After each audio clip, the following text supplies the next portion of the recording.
Ano, pasok ka na sa school?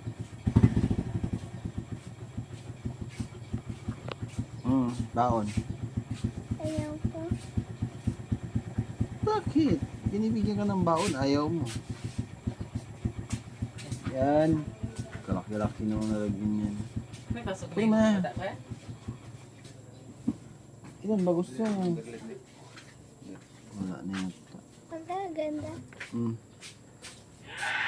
Ay na, bata na to. Bigyan ng baon, ayaw mo.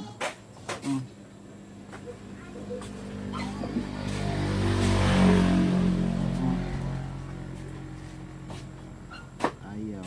May baon ka na ba? Wala? Muslim ako. Wala kang baon? Hindi ka nagkuha ng pera doon? Ha? Check ko, oh. Ayaw mo pera? Ayaw ko. Ikaw na yan, meron ka ng baon? Pera? May baon ka na pera? Wala. Ha? Wala. Halika dito, bigyan kita.